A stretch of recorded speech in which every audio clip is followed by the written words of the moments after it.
श्री सद्गुरु महाराज की जय। श्री सद्गुरु महाराज की जय।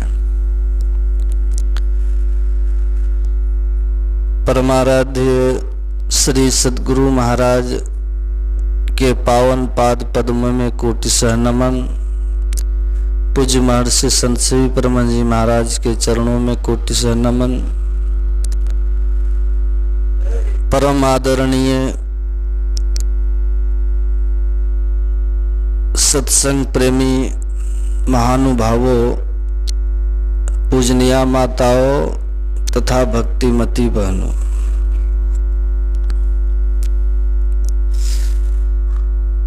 अभी हम लोगों ने जाबाल दर्शनोपनिषद का पाठ सुना है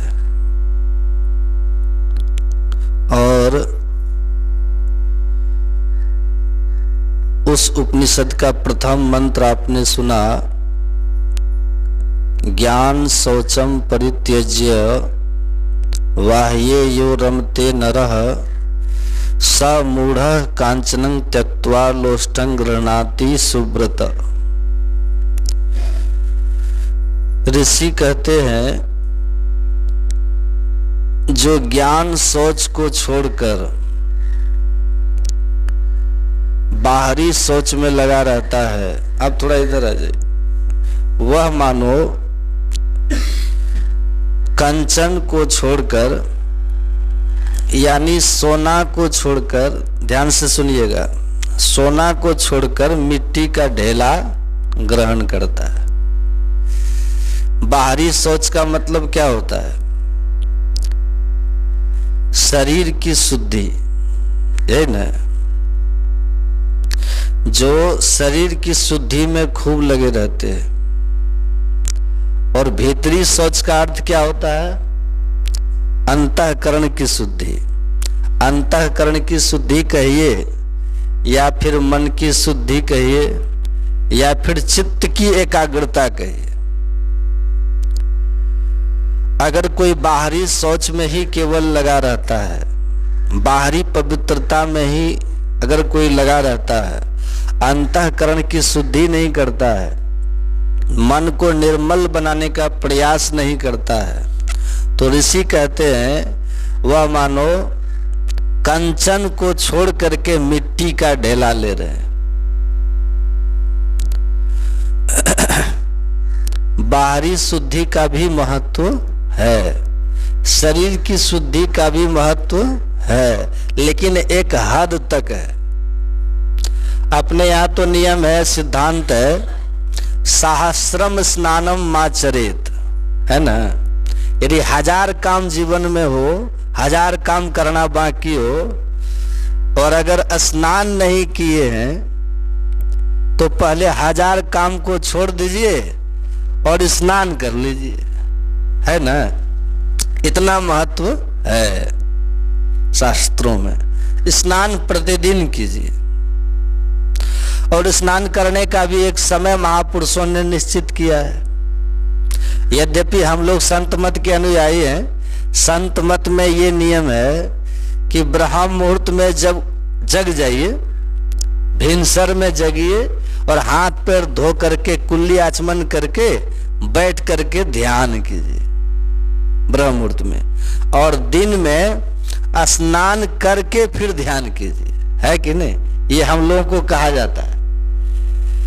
और फिर शाम में ध्यान कीजिए। तो दिन में स्नान करके ध्यान करने का मतलब दोपहर में स्नान कीजिए और बैठ करके ध्यान कीजिए। ये हमारे यहाँ त्रिकाल संध्या का नियम है संत मत के लोगों।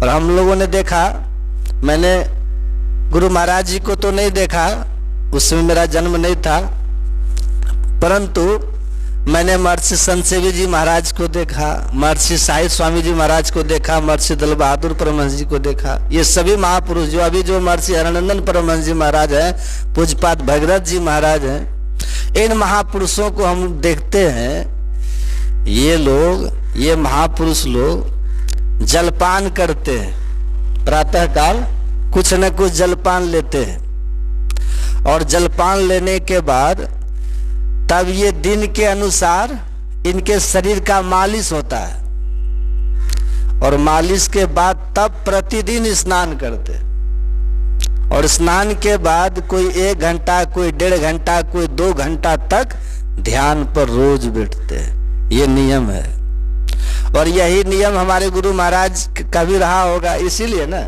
इसलिए हम कह सकते हैं कि गुरु महाराज भी दिन में स्नान करके और तब ध्यान करते थे। ये प्रथा हम लोगों को भी अपनाना चाहिए। लेकिन अभी ऐसा भागम भाग है, अभी ऐसी भाग दौड़ की जिंदगी चल रही है, लोगों के पास टाइम नहीं। कितने शिक्षक हैं, उनको 8 बजे ही विद्यालय जाना पड़ता है। कितने लोग हैं दुकान खोलते हैं, उनको 7 बजे ही दुकान खोलना पड़ता है। तो इस स्थिति में क्या करना चाहिए? इस स्थिति में आप भोर में स्नान कर लीजिए और स्नान करके फिर भोजन जो करते हैं उसके पहले ध्यान करके तब भोजन कीजिए।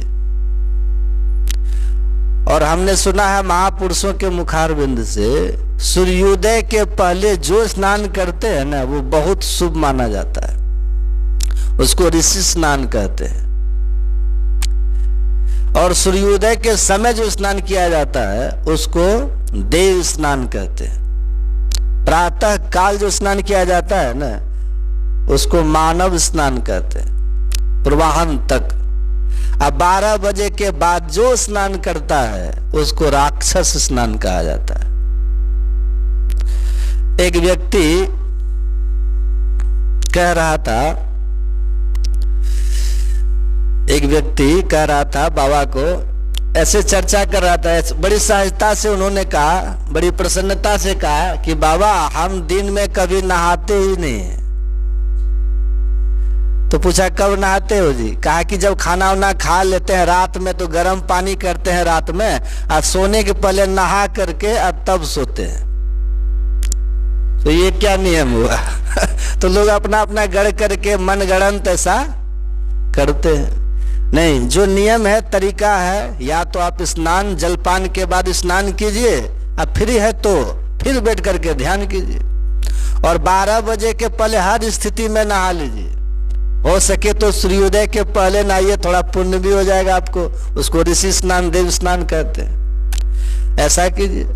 तो ये बाहरी शौच की भी जरूरत है, ये भी जरूरी है। लेकिन कोई बाहरी सोच में ही केवल लगे रहे, बाहरी पवित्रता में ही केवल लगे रहे और अंतःकरण को नहीं धोए, अंतःकरण की शुद्धि न करे, तो समझिए वो वैसा ही है जैसे कोई व्यक्ति सोना को, कंचन को छोड़ करके अब मिट्टी का ढेला ले रहा है। कहिए इसका कोई वैल्यू रहा? बोलिए, रहा वैल्यू? एक हरिद्वार में एक आश्रम है, बड़ा भव्य आश्रम है। तो यही दिसंबर जनवरी का महीना, तो उस आश्रम में जाकर के एक महात्मा जी ठहरे। तो वहां हम देखते थे एक बाबा थे और उनकी बड़ी बड़ी दाढ़ी थी, जटा थी। तो वो लेटरिन जाए ना, शौचालय में जब जाए, और जब भी लेटरिन करने के लिए जाए तो लेटरिन करके आए और फिर नहा ले। उतनी ठंडी शीतलहरी चलती, हरिद्वार की ठंडी भयंकर होती है, एकदम शीतलहरी चलती रहती है वह। तो जब भी लेटरिन करने के लिए जाए, लेटरिन करके आए और स्नान कर ले। अब ठंडा ठंडा पानी से नहाना, सोचिए। स्नान करके आए और कपड़ा बदलने के पहले क्या करे, एक बीड़ी लगा करके पिए। तो उनको पूछा कि बाबा आप इतना स्नान क्यों करते हैं? कहा बच्चा नहीं समझता, लेटरिन रूम में घुसते हैं ना, कितना गंदा स्थान है वो, उसमें जाते हैं तो लेटरिन से आने के बाद हम स्नान कर लेते हैं ना, तो पवित्रता के लिए करते हैं। तो उनको बोला गया कि बाबा एक बात बताइए, ये बात तो ठीक है, आप लेटरिन रूम में गए, अपवित्र हो गए, तो पवित्रता के लिए आपने स्नान कर लिया, ये तो आप ठीक किए, लेकिन फिर आपने बीड़ी क्यों पी? है, बीड़ी नहीं पिएंगे तो ठंडी नहीं लगेगी? तो ये क्या स्नान हुआ? आप बीड़ी पी करके, बीड़ी क्या है, एक नशा है कि नहीं?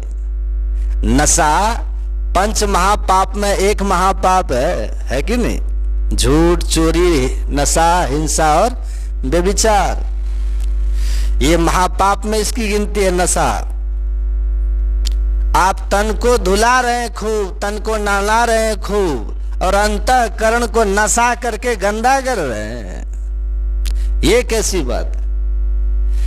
और यदि आप तन को धोते हैं, अंतःकरण को गंदा कर रहे हैं, ये तो वैसे ही है जैसे कोई व्यक्ति मिट्टी को ले और सोना को फेंके।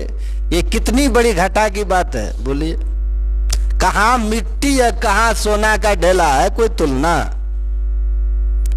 है क्या? कोई तुलना है उसमें? मिट्टी का कोई महत्व है? मिट्टी में भी मिट्टी एक होती है, मुल्तानी मिट्टी, उसमें लोग माथा उठा धोते हैं उससे। वह मिट्टी भी 10 रुपए किलो बिकता है।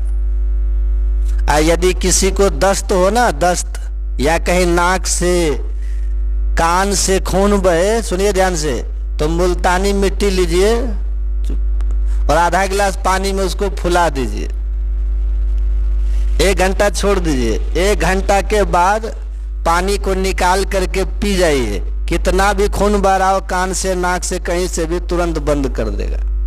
ये चमत्कार है मुल्तानी मिट्टी का।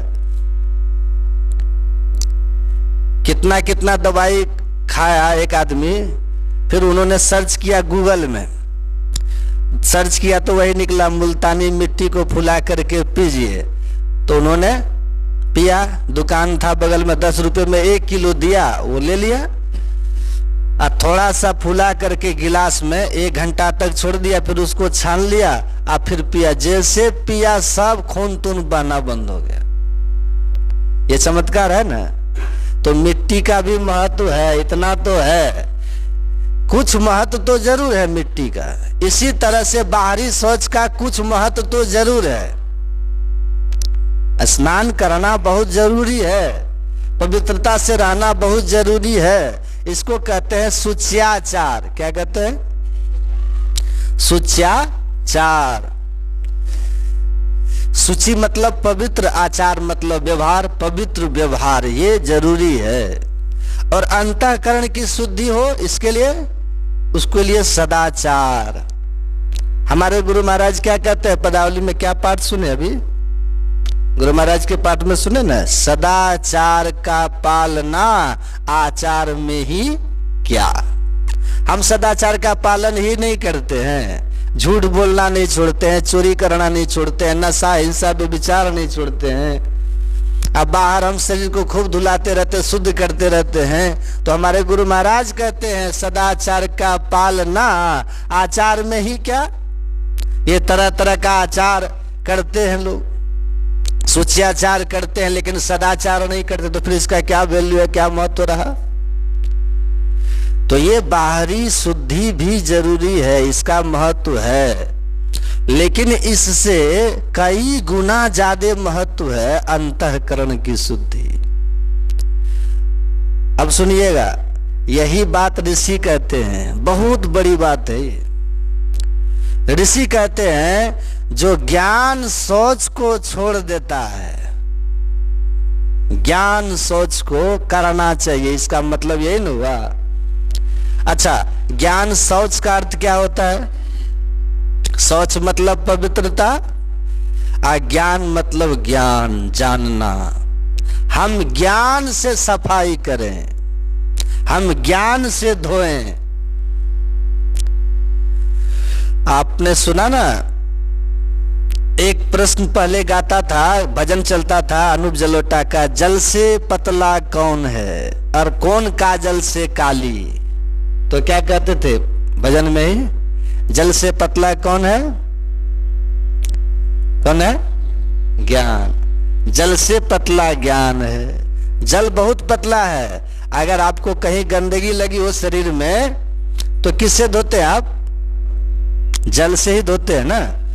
कहीं मिट्टी लग गई, कहीं गंदगी लग गई, कोई विष्ठा लग गया, थूक खखार कहीं लग जाए, कोई गंदगी, कोई मैल लग जाए, तो उसको धोने के लिए क्या करते हैं? हम जल का प्रयोग करते हैं। लेकिन कल्पना कीजिए, हम बाहर तो जल से धो लेते हैं, लेकिन क्या हमारे भीतर तक जल पहुंचेगा? पहुंचेगा क्या? अभी बड़े बड़े हठ योगी को आप देखिएगा हरिद्वार में, वो लोग आतड़ी को भी धोता, आतड़ी होता है ना, उसको भी धोता है। आतड़ी को निकाल करके योग क्रिया से और तब उसको गंगा जल से साफ करके फिर सेट कर लेता है आतड़ी को। तो क्या इससे भीतर शुद्ध हो गया? आतड़ी भी बाहर ही है, आतड़ी भी बाहरी अंग ही कहलाता है। जल है, लेकिन जल पाठ में क्या सुने आप? याद होगा जो ध्यान से सुनेंगे, पाठ में सुने होंगे। ऋषि कह रहे थे चित्त मंतर गतम दुष्टम तीर्थ स्नानेर न शुद्ध्यति सत सोपी जलेर धौतम सुरा भांडम इवा शुचि। ऋषि कहते हैं भीतर में जो रहने वाला चित्त है, दूषित चित्त है, मलिन चित्त है, ये तीर्थ स्नान से ऐसे ही नहीं पवित्र होता, ये ऐसे ही नहीं धुलता जैसे मदिरा के पात्र को आप कितना भी धोइए उसके भीतर की बदबू जाती है क्या? नहीं जाती है। गंगा जल से कितना भी धोइए मदिरा के पात्र को बदबू नहीं जाएगी, उसकी बदबू रह ही जाती है। ऐसे ही ऋषि कहते हैं ये जो भीतर में चित्त है, अंतःकरण जो हमारा है, ये तीर्थों के जल से, तीर्थ स्नान करने से कभी पवित्र नहीं होता है। समझ में आ रहा? क्यों पवित्र नहीं होता है? इसलिए कि जल है स्थूल, क्या है, और हमारा चित्त कैसा है? सूक्ष्म है। आप लोग देखते होंगे, लोग डॉक्टर के पास जाते हैं, कभी कोई बीमारी होती है, लोग डॉक्टर के यहाँ जाते हैं, तो डॉक्टर कहते हैं आपको पेट का अल्ट्रासाउंड करवाना होगा, कहते हैं ना, या आपको चेस्ट का, छाती का अल्ट्रासाउंड करवाना होगा, एक्सरे करवाना होगा, कहते हैं ना डॉक्टर। आप जाते हैं वहां और वहां जाकर के आप अल्ट्रासाउंड करवाते हैं, एक्सरे करवाते हैं, सब कुछ करवाते हैं। भीतर में कहां पर ट्यूमर है, भीतर में कहां पर कफ जमा हुआ है, भीतर में कहां पर घाव है ना, वो सब आप देख लेते हैं। लेकिन आज तक कभी देखे कि भीतर में मन कहां है? अल्ट्रासाउंड में ही फोटो आया है? कभी आया? कभी एक्सरे आप करवाते हैं, सब कुछ आप देख लेते हैं भीतर का, लेकिन भीतर में चित्त कैसा है आज तक किसी ने फोटो खींचा? आया है कभी फोटो? चित्त का फोटो, मन का फोटो, बुद्धि का फोटो, अहंकार का फोटो, जो हमारा अंतःकरण है, ये भीतर का सभी का फोटो तो आ जाता है, लेकिन इसका फोटो कभी आया आज तक? नहीं आया। क्यों नहीं आया? इसलिए नहीं आया कि ये अल्ट्रासाउंड, ये एक्सरे जो मशीनें है ना, ये स्थूल चीज का ही फोटो ले सकता है। अब हमारा अंतःकरण कैसा है, हमारा मन बुद्धि चित्त अहंकार कैसा है, ये सूक्ष्म है। अब कल्पना कीजिए जब अल्ट्रासाउंड का जो उनकी किरण है, एक्सरे जो रे है, जो किरण है, जब वो हमारे मन को, बुद्धि को कैच नहीं कर सकता, पकड़ नहीं सकता, तो क्या जल वहां तक पहुंचेगा? समझ में आ रहा बात? पहुंचेगा वहां तक जल? सत्संग में खूब मुड़ी हिला देते हैं, आज समय आता है तो सब फिर चल देते हैं गंगा स्नान करने। ऐसा होता है कि नहीं? सत्संग सुनने के टाइम में खूब माथा हिलाएंगे, नहीं बाबा ठीक है कह रहे हैं, गंगा जल क्या भीतर में मन के पास पहुंचेगा। लेकिन जब सावन आएगा तो कोई आएगा, बाबा गंगा स्नान करने जाएंगे, तो यही वो आदमी है जो सत्संग में मुड़ी हिलाता है ना, वही आदमी, और गंगा सागर स्नान करने के लिए जाएगा अभी मकर संक्रांति में। कुप्पा घाट में लोग जाते हैं, दूर दूर से, अनेक राज्यों से लोग आते हैं ना, वहां कुप्पा घाट घूमने के लिए आते हैं। तो बाबा लोग पूछते कहाँ आए हैं, तो लोग कहते हैं बाबा आए हैं गंगा स्नान करने के लिए। तो इधर कहाँ आ गए? कहा इधर आ गए टाइम पास करने के लिए। गंगा स्नान कर लिए बाबा, गंगा स्नान करने के बाद समय बचा, थोड़ा सोचे कि कुपा घाट भी थोड़ा घूम ही लेते। अब मेन काम क्या था? गंगा स्नान। देखिए अपने यहाँ गंगा को देव नदी कहा गया। हर एक संप्रदाय में एक न एक नदी है कि नहीं? वो उधर है ना जमजम नदी है, उधर जॉर्डन नदी है ईसाइयों का। ऐसे हम लोगों की गंगा नदी, गंगा नदी है पर इसको देव नदी कहा गया है। इसकी महिमा तो है, महत्ता है इसकी, लेकिन इतनी भी महत्ता नहीं है कि हमारे अंतःकरण को इसका जल धो दे। नहीं धो सकता, क्योंकि जल स्थूल है ना, जल स्थूल है, और स्थूल जल सूक्ष्म को कैसे धो सकता है?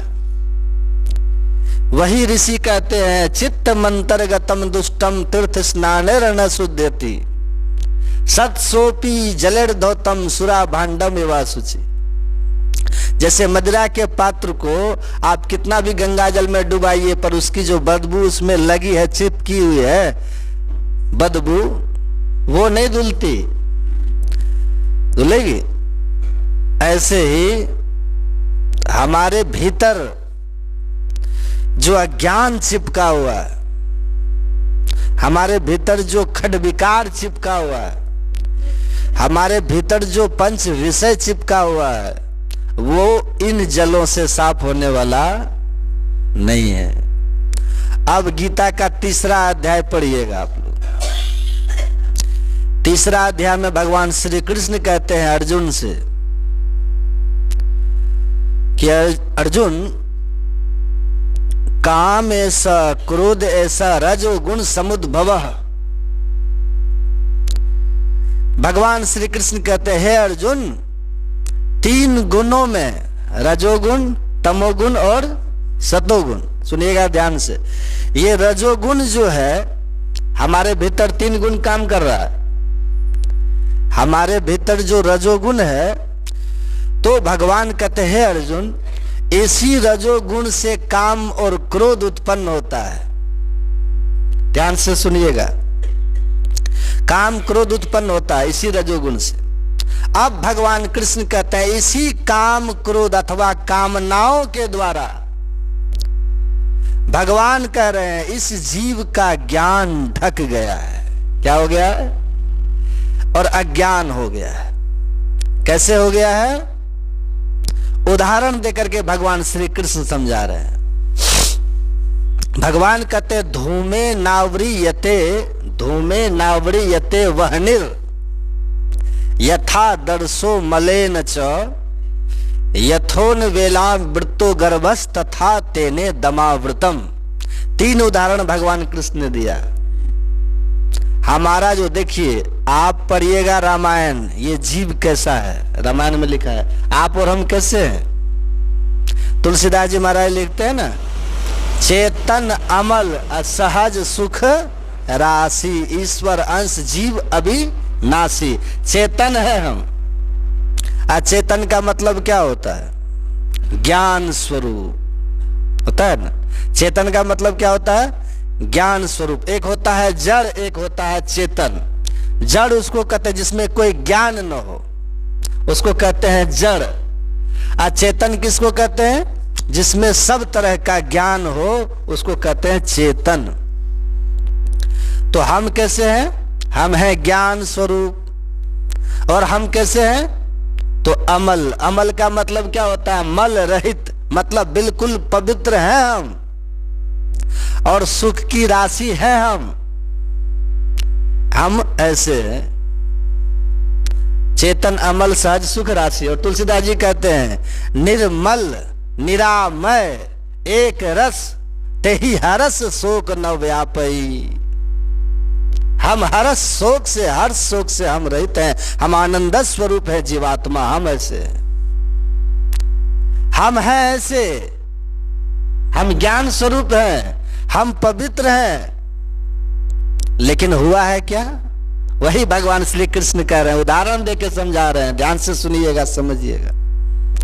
भगवान कृष्ण कहते हे अर्जुन, धूमे नावरी यदे वह निर, वहनी कहते हैं अग्नि को, धूम मतलब धुआं। भगवान कृष्ण कहते हैं जैसे धुआं से अग्नि ढक जाती है, धुआं से, जैसे धुआं से अग्नि ढक जाती है, ढकती है ना। अब कहिए धुआं में ताकत है अग्नि को ढकने का?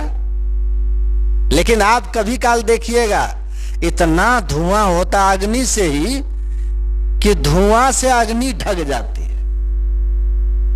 फिर भगवान दूसरा उदाहरण देके समझा रहे हैं, यथा दर्शो मलेन च, यथा आदर्श। आदर्श क्या मतलब क्या होता है? आदर्श, आदर्श मतलब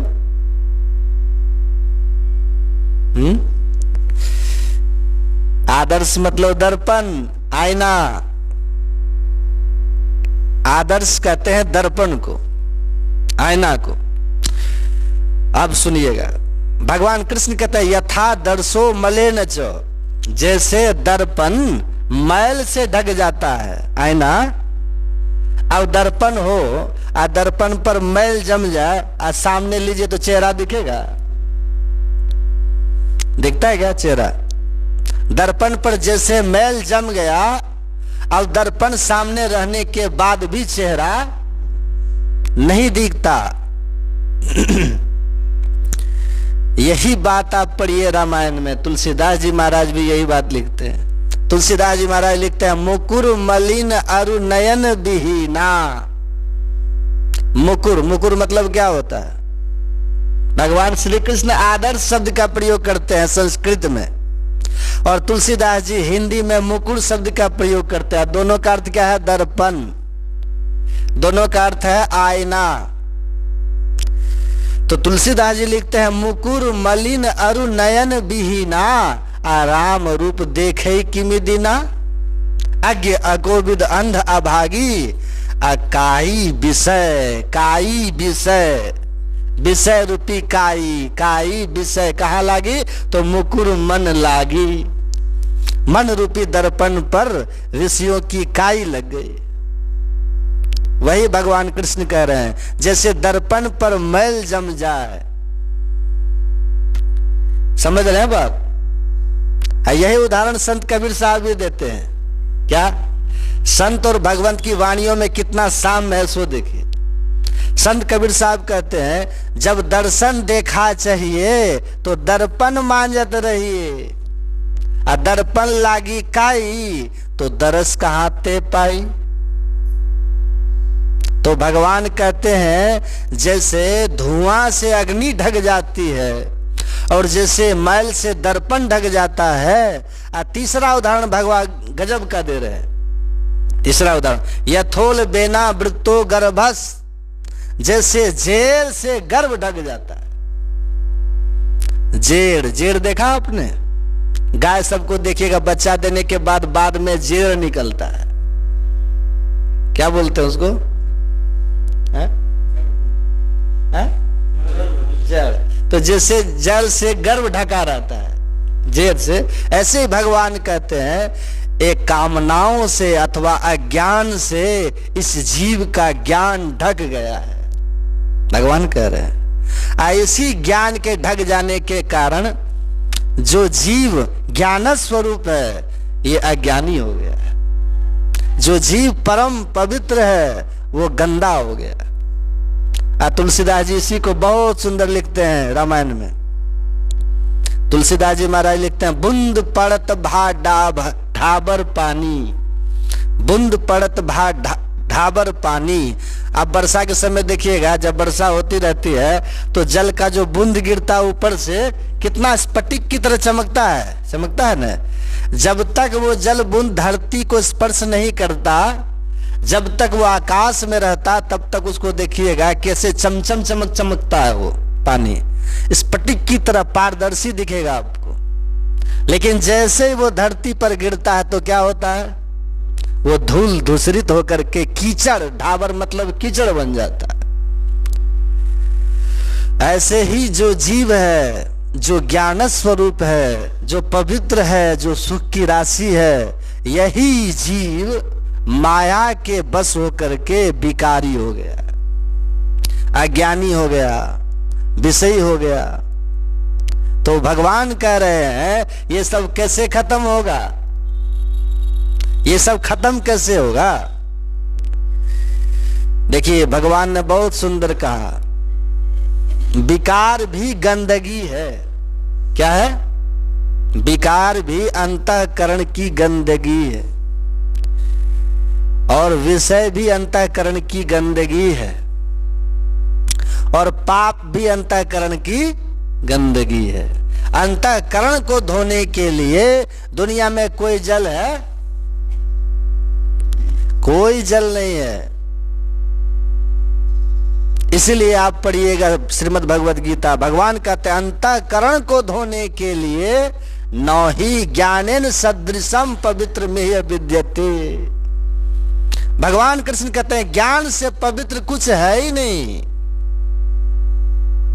ये ज्ञान सबसे पवित्र है, और इतना पवित्र है कि ये ज्ञान हमारे अंतःकरण को धो देता है। क्या करता है? अंतःकरण को शुद्ध कर देता है, पवित्र कर देता है। वही ऋषि कहते हैं ज्ञान शौचम परित्यज्य वाह्ये यो रमते नरः स मूढ़ः कांचनं त्यक्त्वा लोष्टम गृह्णाति सुब्रत। वही ऋषि कहते हैं ये ज्ञान शौच। अब भगवान क्या कहते हैं? ज्ञान से पवित्र कुछ है ही नहीं। तो भगवान से पूछा, सुनिएगा थोड़ा ध्यान से, अर्जुन का प्रश्न है भगवान से कि प्रभु जो ज्ञान हमारे अंतःकरण को धोएगा, जो ज्ञान हमें विकारों से मुक्त करेगा, जो ज्ञान हमें विषयों से मुक्त करेगा, जो ज्ञान हमें पापों से मुक्त करेगा, वो कौन सा ज्ञान है प्रभु? वो ज्ञान कहां से मिलेगा? अब देखिए उसी श्लोक के दूसरे पंक्ति में पढ़िएगा। अर्धाली कहते हैं, दूसरी पंक्ति नीचे वाली पंक्ति पढ़िएगा। ऊपर में भगवान कहते हैं न ही ज्ञानेन सदृशम पवित्रम यह विद्यते। ज्ञान से ज्यादा पवित्र दुनिया में कुछ है ही नहीं। ठीक है, ऊपर लिखा हुआ है। अब नीचे वाला पढ़िएगा। अर्धाली, अर्धालियन कहते हैं ज्ञान से ज्यादा पवित्र कुछ है ही नहीं। भगवान कहते हैं ये ज्ञान मिलेगा कैसे? अर्जुन का प्रश्न है। ये ज्ञान कहां से मिलेगा? अर्जुन प्रश्न कर रहे हैं भगवान से कि प्रभु कि जिस ज्ञान से विकार धुलेगा, विषय धुलेगा, पाप धुलेगा, ये ज्ञान कहां से मिलेगा? तो भगवान बहुत सुंदर नीचे उत्तर देते हैं, सुनिएगा ध्यान से। तत् स्वयं, तत् स्वयं, तत् मतलब वह ज्ञान जो ज्ञान धोएगा, तत् वह ज्ञान, स्वयं मतलब अपने में। कहा? स्वयं मतलब अपने में। भगवान कहते हैं अपने से प्रकट होगा वो ज्ञान। कैसे प्रकट होगा? तो भगवान कहते हैं योग संसिद्धिम, योग की सिद्धि मिलने पर। कौन बोल रहे हैं ये बात? हम नहीं बोल रहे हैं, हम बोलने वाले कोई नहीं है। अगर हम बोलेंगे तो आप नहीं मानिएगा। कोई दार्शनिक की बात भी झुटला सकते हैं, अरे दार्शनिक फार्शनिक ऐसे बोलते हैं, है ना। ये कौन बोल रहे हैं? भगवान बोल रहे हैं, भगवान श्री कृष्ण बोल रहे हैं। अब उनका वचन कभी काट्य होगा? अकाट्य है भगवान का वचन। भगवान कहते हैं वह ज्ञान जो पवित्रता देगा, जो निर्मलता देगा, जो विकारों से, विषयों से, पापों से आपको बचाएगा, भगवान कहते हैं वह ज्ञान तत् स्वयं। अच्छा, स्वयं क्यों कह दिए भगवान? स्वयं इसीलिए कहते हैं कि स्वयं हम ज्ञान स्वरूप है ही है, वो ढक गया है। आपने देखा ना, जैसे लोहा आप रखते हैं घर में, तो लोहा पर जंग लगता है, तो है ना लोहा का ग्रिल, तो आप क्या करते हैं? जब जंग लगता है तो उसकी सफाई करते हैं ना। तो कैसे करते हैं सफाई? बस वो पेपर लाते हैं रगड़ने वाला, और उसे केवल रगड़ते हैं। अब जैसे रगड़े वो चमक निकली, तो चमक कहां? वो पेपर से निकली क्या? वो चमक कहां से आई? वो चमक तो लोहा में पहले से थी, लेकिन ऊपर से जंग लग गया था। बस हमने क्या किया? हमने कुछ नहीं किया। हमने क्या किया? केवल जंग को हटा दिया। जैसे जंग हटा, उसकी चमक प्रकट हो गई। ऐसे ही हमारे भीतर हम ज्ञान स्वरूप तो है ही हैं, चेतन अमल सहज सुख राशि, हम तो ज्ञान स्वरूप है ही हैं। लेकिन भगवान कहते हैं जो व्यक्ति योग करता है, योग करने वाले के भीतर तत्व स्वयं वो अपने आप प्रकट होता है ज्ञान। आपको ज्ञान कहीं से लेना नहीं है, ज्ञान कहीं से आपको लेने की आवश्यकता नहीं है। ऐसे बाहर का जो ज्ञान है ना, इसके लिए तो कबीर साहब कहते हैं काम क्रोध मद लोभ की जब लग घट में खान, और तब लग पंडित मूर्खा दोनों एक समान।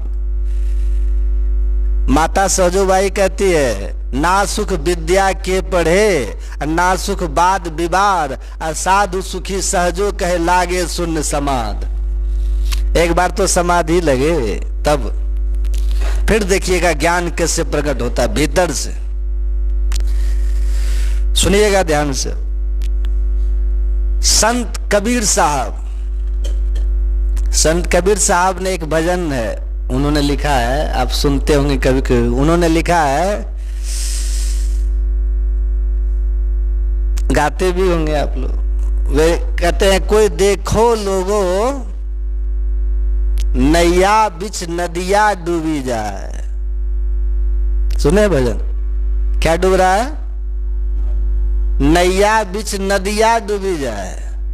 अब कहिए, नाव नदी में डूबती है कि नदी नाव में डूबती है? नाव न नदी में डूबती है। लेकिन कबीर साहब कहते नहीं, यहां पर नदी ही नाव में डूब रही है। कोई देखो लोगो नैया बिच नदिया डूबी जाए।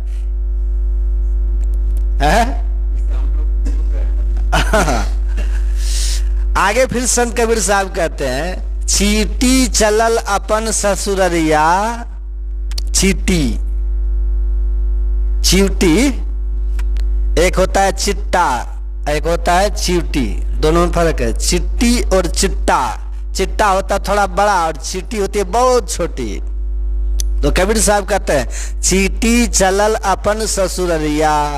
ये चीटी ससुराल चली तो कैसे चली?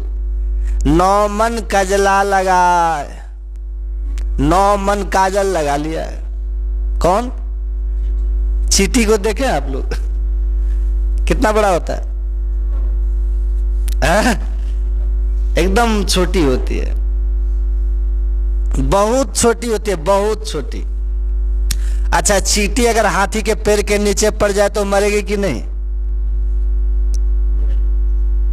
नहीं मरेगी, नहीं मरती है। वो चीटी इतनी छोटी होती है कि हाथी के पैर के नीचे अगर दबे तो उसी में हेरा जाती, मरती नहीं, दबती ही नहीं है वो। हाथी के पैर का बैलेंस इधर उधर बन जाता, बीच में चीटी जिंदी रह जाती। कितनी छोटी होती है, कल्पना कीजिए। बहुत छोटी होती है चीटी। अब वो चीटी जो इतनी छोटी है, वो काजल कैसे लगाएगी? बोलिए, वो तो खुद एक काजल है, काली काली है। अच्छा, काजल भी चलिए कह देते कि थोड़ा सा लगा लिया। कबीर साहब कहते नहीं, 9 मन, कितना? चीटी चलल अपन ससुरलिया, 9 मन कजला लगा। इतने में नहीं संतोष हुआ, हाथी मारी बगल तर लिन्हा, ऊंटवा के लिए लटका, नैया बिच नदिया डूबी जाए। आश्चर्य आप लोग को लग रहा है कि नहीं? आगे कबीर साहब कहते हैं एक चींटी के मरने से 900 गिद्ध अघाए। एक चींटी मरी तो 900 गिद्ध खा करके आगा गया। एक चींटी के मरने से 900 गिद्ध अघाए, ताहू में कुछ बाकी रह गए, तापर चिल्ल मर रहा है। कल्पना कीजिए, अब जो मेन बात संत कबीर साहब कह रहे हैं, एक चींटी के थूके से बह गए नदी हजार, आप पापी नर की पार उतर गए, अधर्मी बूढ़े मझधार, नैया बिच नदिया डूबी जाए। ये क्या है? देखिए, सबसे बड़ी बात है, चींटी का मतलब है यहां सूरत। क्या है? सूरत। चींटी मतलब सूरत। ये संतों की सधुकड़ी भाषा है, सधुकड़ी बोल है। चींटी कहते हैं सूरत को। एक चींटी के थूके से, थूक मतलब हमारी जो सूरत है, हमारी जो सूरत है, हम जब साधना करते हैं ना, हमारी जो सूरत है भीतर में धंसती है, मन उल्टे तो सूरत कहावे।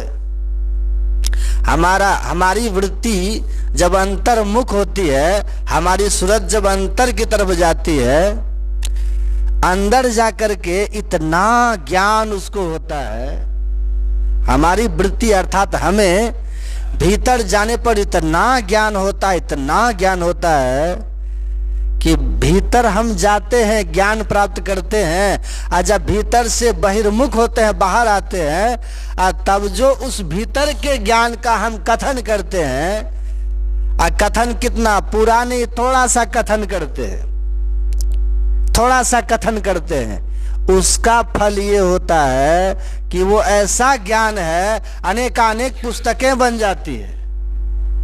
लिखते जाइए, लिखते जाइए, लिखते जाइए, वो ज्ञान कभी अंत होगा ही नहीं। बोलते जाइए, बोलते जाइए, ज्ञान कभी अंत होगा ही नहीं। छोर पकड़ा गया। गंगा नदी कभी सूखती है क्या? गंगा कभी सूखती है? नहीं सूखती। क्यों? उसके मूल में सजल हिमालय है, वो कभी नहीं सूखती, क्योंकि उसका मूल जल से भरा हुआ है।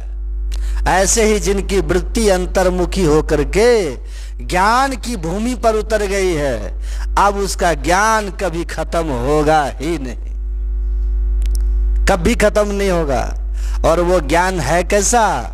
वो ज्ञान यही है, अंतर्मुख होने का मतलब हमने योग किया और अंतर चले गए, अंदर चले गए। योग का मतलब क्या होता है?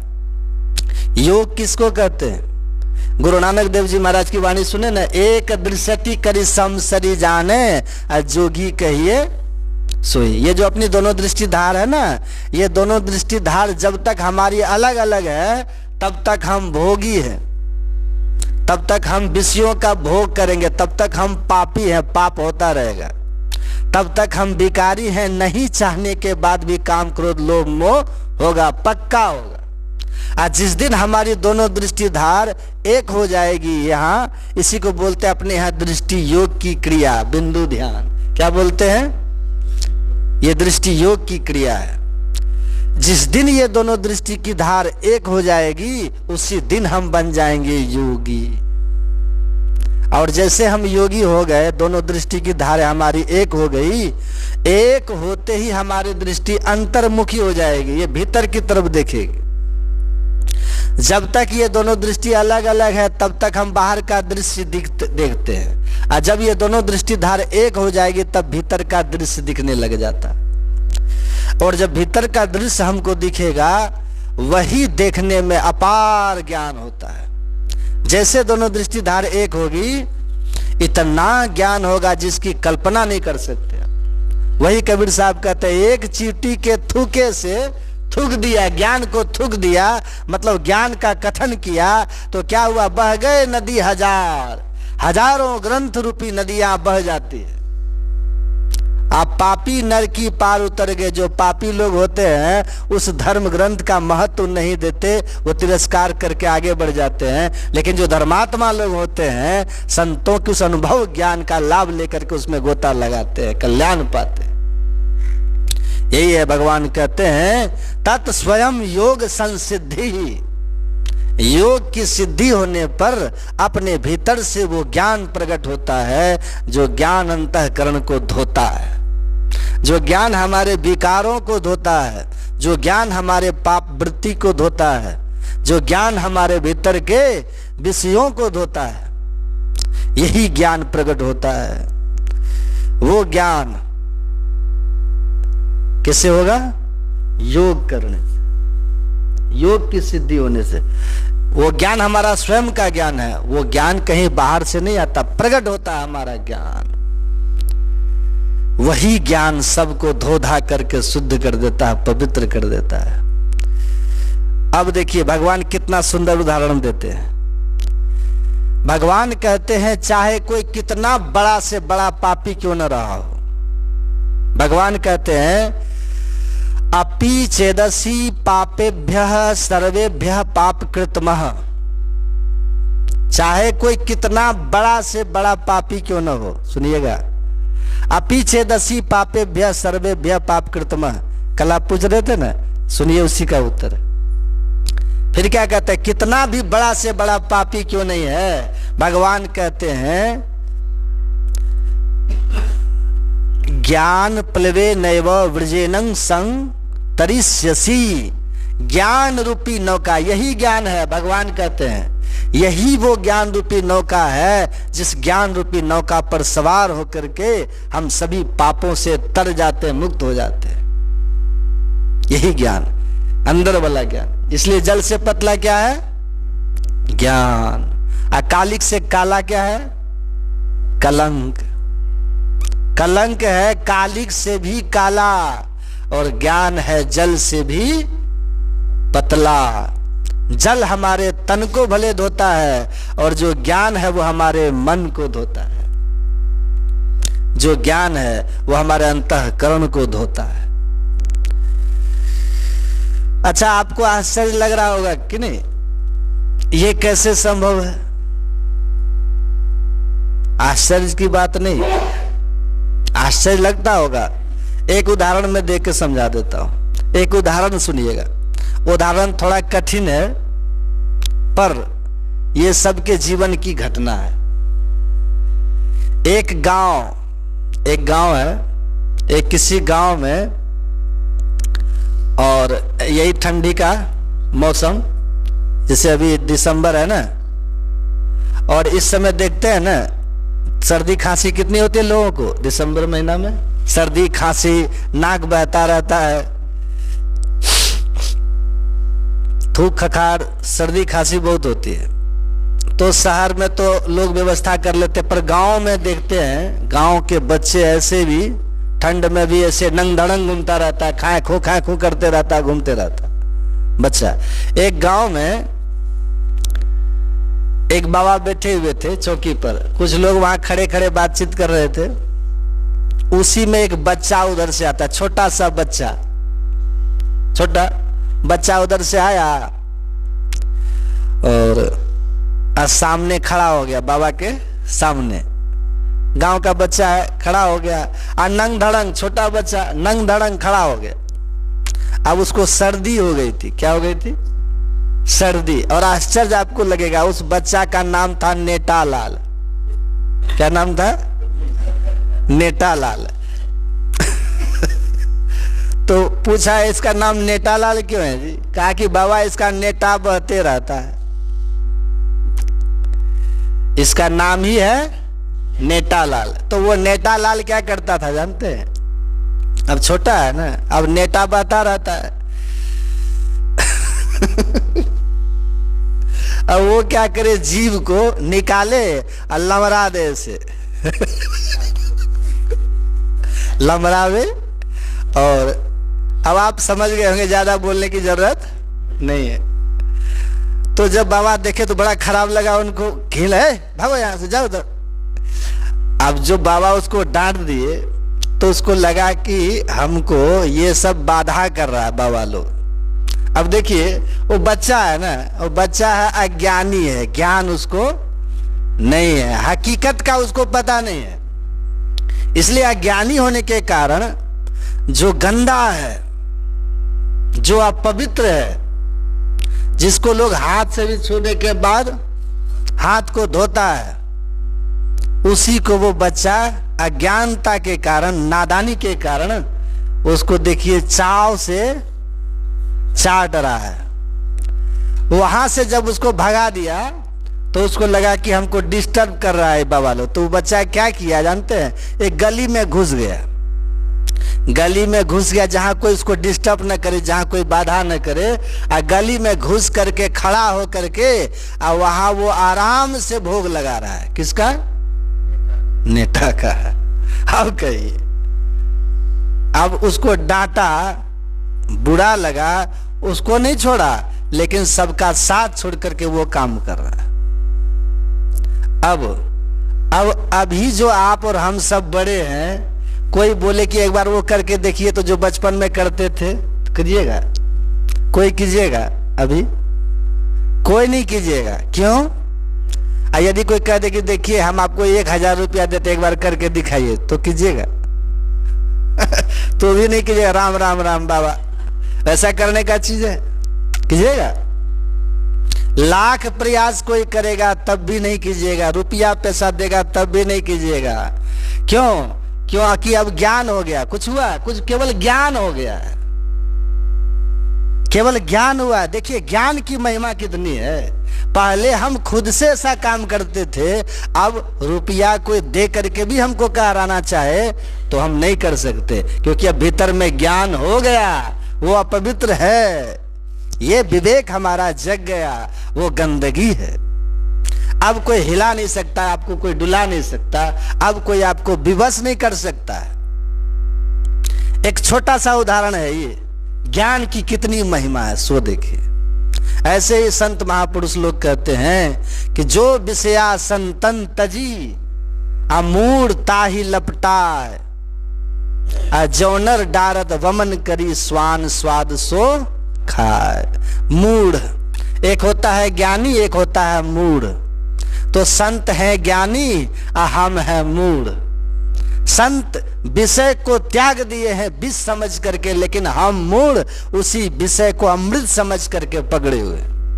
अब सुनिएगा थोड़ा सा, ये मूढ़ का डिफिनेशन क्या है, मूढ़ की परिभाषा क्या है? मूढ़ कहते हैं किसको? तुलसीदास जी महाराज ने बहुत सुंदर परिभाषा दी है मूढ़ की। तुलसीदास जी ने कहा, काम क्रोध मद लोभ रत गृहासक्त दुख रूप ते किमि जानहि रघुपति ही मूढ़ मूढ़ पड़े तम कूप। मूढ़ वही है जो तम कूप में पड़ा हुआ है। कौन है? एकदम सटीक परिभाषा है। मूढ़ कौन है? जो तम कूप में पड़ा हुआ है। अब आप कहेंगे बाबा ये तम कूप क्या होता है? जल कूप तो हम लोग देखते हैं। कूप मतलब क्या होता है? कुआं। तो जल कूप तो हम लोग देखते हैं, कुआं में जल है वो तो हम लोग देखते हैं। ये तम कूप क्या होता है? पर ये परिभाषा पदावली में हमारे गुरु महाराज लिखते हैं, जग मतलब ये संसार, जग तम कूप। वही बात आ गई ना, जग तम कूप बड़ा ही भयंकर। क्या है? तो तन बीच घोर अंधारी। आंख बंद करने पर क्या देखते हैं? अंधकार। वही अंधकार है तम कूप। देख लीजिए, जग तम कूप बड़ा ही भयंकर, तन बीच घोर अंधारी, वही है अंधकूप। तामे जीव, यही है मूढ़। तामे जीव, उसी घोर अंधकार में जो जीव पड़ा हुआ है वही है मूढ़। मूढ़ मतलब अज्ञानी। अज्ञानी क्यों कहा? इसीलिए कि इस नगरी में तिमिर समाना, भूल भरम हर बार। खोज करो अंतर उजियारी, छोड़ चलो नवद्वार। जब तक ये घोर अंधकार है तब तक हमसे भूलें होती रहेंगी, हम भ्रमित होते रहेंगे, हम मूढ़ हैं। अभी तो हम ही तो मूढ़ हैं। तो वही तुलसीदास जी कहते हैं, ये मूढ़, ये जग तम कूप बड़ा ही भयंकर, तन बिच घोर अंधारी, तामे जीव सहे नाना दुख सुधि निज घर की बिसारी। वही अंधकार में जब तक हम लोग हैं तब तक हम मूढ़ बने हुए हैं। और जब तक हम मूढ़ हैं, जब तक हम अज्ञान में अंधकार में हैं, तब तक ये सब होता रहेगा, भूल भरम हर बार। इससे हम बच नहीं सकते। वही ऋषि कहते हैं, स मूढ़ कौन? कांचनं त्यक्त्वा लोष्ठं गृह्णाति सुव्रत ज्ञान शौचम परित्यज्य बाह्येयो रमते नर। सौ मूढ़ा वही मूढ़ है, वही अज्ञानी है। तो ये जो अभी हमारी स्थिति है, अंधकार में जब तक हम हैं तब तक ये सब होता रहेगा। और अंधकार को पार करना है तो बस वही दृष्टि योग की साधना कीजिए। जो दृष्टि योग की साधना है, वो दृष्टि योग की साधना जो करेंगे, अंधकार उसका खत्म हो जाता है। अंधकार खत्म हुआ, अब बस अंधकार खत्म, प्रकाश में गए, अब हम हो गए ज्ञानी। अब कितना भी विषय का बयार चलेगा, अब उसमें हम जाने वाले नहीं है। जैसे बचपन में उसमें पड़ता था मन, लेकिन अब कोई करेगा? पैसा देने पर भी नाक नहीं चाटेगा, है? अब नहीं करेगा। तो यही है, अंधकार में जब तक हम हैं तब तक हम अज्ञानी हैं, मूढ़ बने हुए हैं। इसलिए प्रयास करना चाहिए कि हमारे भीतर में प्रकाश हो, हम ज्ञानी बने। प्रकाश में जाने पर ही ये ज्ञान होता, असली ज्ञान, विषयों की पहचान होती है। हम विकारों से छूटते हैं, हम पवित्र होते हैं, पाप हमारा खत्म होता है। और जब तक प्रकाश में नहीं गए हैं तब तक उससे कैसे बचेंगे? तो हमारे गुरु महाराज कहते हैं, जौ निज घट रस चाहो तो अपने को 5 पाप से हरदम खूब बचाओ। है एक झूठ नशा है दूसर, तीसर नारी पर के हो, चौथी चोरी, पंचम हिंसा, दिल से इन्हें अलगा हो। अब मैं ही जो इनसे सहज ही बचन चाहो। तो यही बात है, अगर इनसे बचना चाहते हो तो गुरुपद टहल कमाहो। गुरु महाराज के चरणों का टहल कीजिए। सतगुरु चरण टहल नित्य करिए, नर्तन के फल यही है, यही है। टहल कीजिए, चरण टहल। चरण टहल का मतलब क्या हुआ? गुरु महाराज की सेवा कीजिए। गुरु महाराज की सेवा क्या कीजिएगा? अभी देखते हैं गुरु महाराज का सत्संग हो रहा है ना, है? ये गुरु महाराज का आश्रम है, इसमें बहुत ऐसे लोग हैं। क्या नाम है आपका? जन्मदेव। हाँ, तब इनको देखिए, शंकर बाबू हैं, कई लोग ऐसे हैं जो रात दिन यहाँ लगे हुए हैं। आप लोगों में से हैं, आप लोग कोई तन से सेवा कर रहे हैं, कोई धन से सेवा किए हैं, लेकिन कर रहे हैं सब। इसलिए गुरु के दरबार में, ये गुरु महाराज का दरबार है। किनका दरबार है? ये गुरु महाराज का दरबार है, ये गुरु महाराज का सत्संग मंदिर है, ये गुरु महाराज का धरोहर है। इसकी सेवा कीजिएगा तो गुरु टहल है ना। एक बड़ी बात विनम्रता से कह देता हूं, यहां जब भी आइए तो अतिथि बन करके मत आइए, है ना। अतिथि मत बनिए। यहाँ ये मत कहिए कि हमको खिलाएगा तो हम खाएंगे, हमको देगा तो हम खाएंगे, हमको बैठाएगा तो हम बैठेंगे। नहीं, कोई आयोजन हो, सत्संग हो, उसमें सेवा भाव कीजिए। समझिए हमारे गुरु महाराज का घर है। देखिए भोजन बन रहा है तो भोजन में सहयोग कीजिए, सत्संग हो रहा है उसमें सहयोग कीजिए। ये मत समझिए कि हम अतिथि हैं, ये सब आपका है।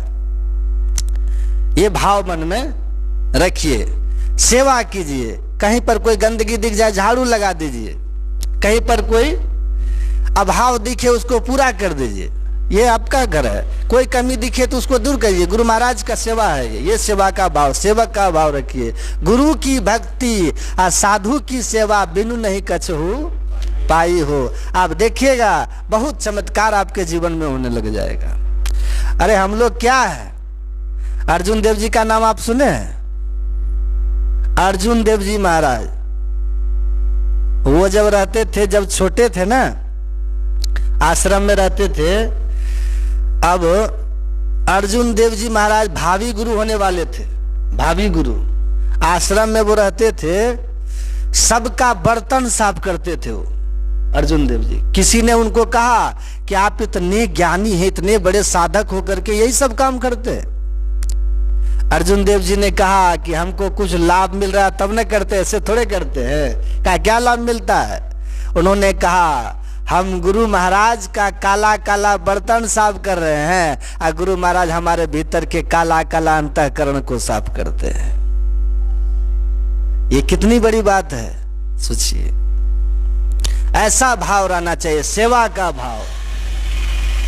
सेवा का भाव रखिए हमेशा। हम गुरु महाराज की सेवा कर रहे हैं। ज्ञानी जेल सिंह का नाम आप लोग सुने होंगे। गुरुद्वारा जाते थे, जो लोग आते थे ना बाहर से, उसका जूता वो साफ करते थे गुरुद्वारा में। ज्ञानी जेल सिंह की बात जाने दीजिए। भगवान श्री कृष्ण का नाम तो सब सुने होंगे। वो क्या करते थे भगवान कृष्ण? भोज होता था तो सबका पत्ता उठाते थे भगवान। जूठा कहिए हम आप भगवान से भी बड़े हैं क्या? सेवा कीजिए, सेवा का भाव रखिए। मैं ही जो इनसे सहजई बचन चाहो, तो गुरुपद टहल कमा हो। आप यहाँ दुल्हा दुल्हन की तरह मत आइए। बड़े बाबू भैया बन करके, सेवक बन करके रहिए, सेविका बन करके रहिए। जो सेवा हाथ लगे उसको कर दीजिए। कि आप सेवा कीजिएगा यहाँ, अब गुरु महाराज आपकी सफाई करेंगे भीतर का। मैं ही जो इनसे बचन चाहो, तो गुरुपद टहल कमा हो। टहल कीजिए, कमाइए, ये कीजिए। यही धीरे धीरे आपको ध्यान में भी मन लगाएगा। जब ध्यान में मन लगेगा तो हमारे भीतर ज्ञान प्रकट होगा। वही होगा